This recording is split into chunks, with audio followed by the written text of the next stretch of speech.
4, 3, 2, 1. Welcome back, All Sports Western New York. Bob Kaczynski with Vic Carucci from the Buffalo News. We just talked about the Combine. We talked about the draft. The Bills just had a free agent in town this past weekend. Former quarterback McCown. Josh McCown. I had a choice, 50-50. I went the wrong way. ESPN was reporting he was going to leave town with a signed contract. That didn't happen. It didn't.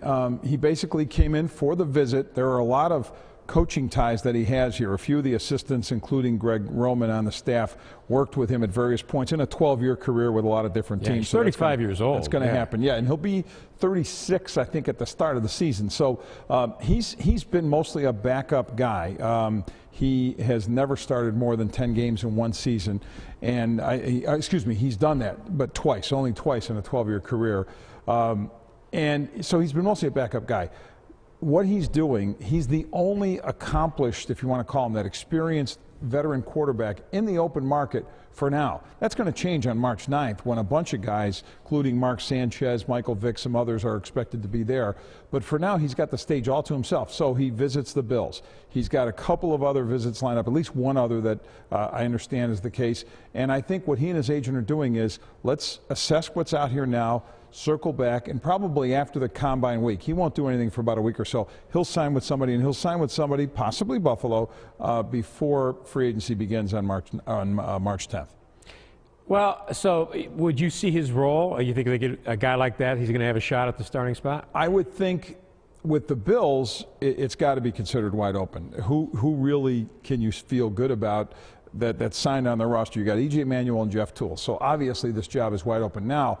If the Bills were to have an eye toward a Mark Sanchez in free agency because of the connection with Rex Ryan and the Jets, and you're Josh McCown, you might say, hey, I'm going to be at a disadvantage here because I don't have the history with the head coach. I got some history with the coordinator and stuff. But so it'll be interesting to see how that plays out. I think what Josh will do and his agent will do is they'll assess the whole terrain and see the place where maybe he has the least veteran competition, because I think he's a guy. He's really Kyle Orton, part two. He is the guy you bring in, I think, primarily just in case. I don't think you stake your program into him, but you're the Bills right now. You have no answers. You have no first-round pick. You have no immediate answers, and maybe you'll draft. I think they will draft a quarterback, Bob. I think that's another need. I don't know that they go as high as the second round with it, but say they draft a quarterback, say in the third round. That's a guy that you're drafting clearly with an eye toward wanting a bridge to the starter, and the bridge could be a guy like Josh McCown. How serious of an effort do you think will be made to resurrect E.J. Manuel as a potential starter for this team? That is hard to say. I don't know what level of commitment the current coaching staff would have to him. I mean, David Lee's the quarterback's coach, and Rex Ryan believes very strongly, and Lee was here back in 2012, and I don't know how excited people were when he came back, but if you ask Rex Ryan, he's the fixer. He's the quarterback whisperer. He's going to figure out and make it better. So is there a sense that he could fix EJ in ways that the previous staff, Nathaniel Hackett and others, fell short? But I'm not hearing a tremendous, oh wow, we got to work with EJ and we got this project. He's a project, and I think only 14 games at least allows for the idea that you put some investment in him. But this offense is going to look very different than it did previously. Under Greg Roman, they are going to run the ball more. I think they're going to try to squeeze as much as they can, another year out of Fred Jackson and others, and build this offensive lineup. Like you said, they brought in Richie Incognito. I think they're going to address guard more heavily and try to have a power run game that gives, whether it's EJ or Josh McCown or Mark Sanchez, any quarterback a much better chance than one who had no running game, which was the case with Kyle and EJ last year. Well, if Lee was whispering in the ears of the Jets quarterbacks, they weren't listening because they didn't have much success there. Might have had some wax in those. I don't know. Wasn't good. Maybe. Okay, so Rex Ryan, one thing you have to say about Rex Ryan, he's made a bigger splash in the month and a half he's been signed on with the Bills than Doug Marrone did in 2 years. First of all, nobody gave Doug Marrone a National Pizza commercial or endorsement. No. And Ryan seems to be making an attempt to get out into the community. I know he said he wants to buy a house, you know, in Orchard Park where there's the most snow. We'll see if that happens. There. I just wonder if this winter has changed the Ryans' opinion of what they got themselves into, because it certainly has been. I think it's changed my opinion. I think I may leave town. But let's say that you're right. Different guy, different persona.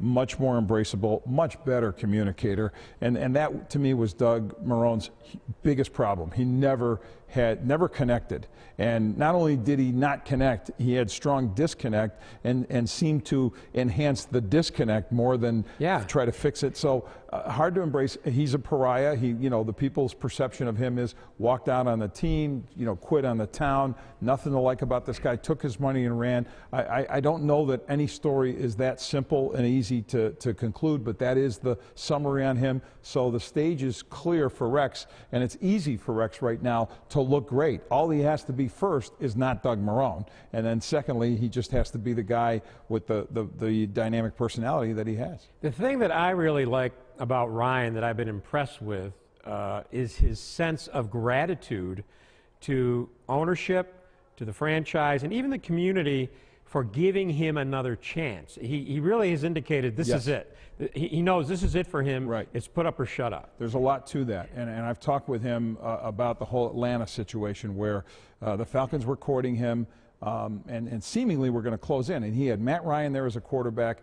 A defense that he knew he could turn around. It was a reclamation project. It was a perfect Rex Ryan situation. And he and his wife would be closer to their son, who plays football at Clemson. So it seemed ideal. But the Pagulas especially made him feel so special and wanted. And, he was the one who suggested to his agent, he said, hey, what about Buffalo? Because I don't see them on our list here. So that's why he was kind of a late entry. And the agent, I think, frankly, didn't think he was going to be interested. But he's embraced it. And really, in the essence of Rex, this is his kind of town. I mean, he can fit it. Now, it won't be his town if he loses. And that's a simple. We've had a lot of people here that people have liked personally. That doesn't hold much water if there aren't wins. Yeah, no, you got to win games, but certainly he's entertaining. I know for the media, showing up there during the week for his news conferences, there'll be a lot more anticipation than what became a very antagonistic relationship, at least visibly, with Marrone. I don't know how much of that was actually behind the scenes with some of the guys, but he was such an antagonist at times, giving the shortest answer possible to a question and then wanting to move on. You can give a vibe, and his vibe was, don't talk to me or talk to me, but I'm going to tell you, I'll come clean here. I didn't have a problem with Doug Marrone. I got along fine with him. I was building, I thought, a relationship that, as a person covering the team, that could work out well longer term.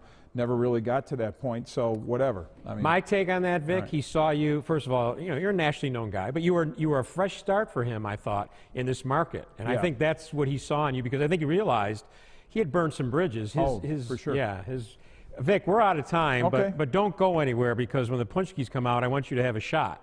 All right. I don't want you to leave empty-handed. Thank you. But Paula's Punchkis are coming up. I'm looking. I can't wait. You're gonna love them. You're gonna love them. Is there sauce? The sauce is an Italian thing. This is a Polish thing. But since I'm half and half, I can go both ways. You certainly can. We'll be back to wrap up All Sports with Punchkis right after this.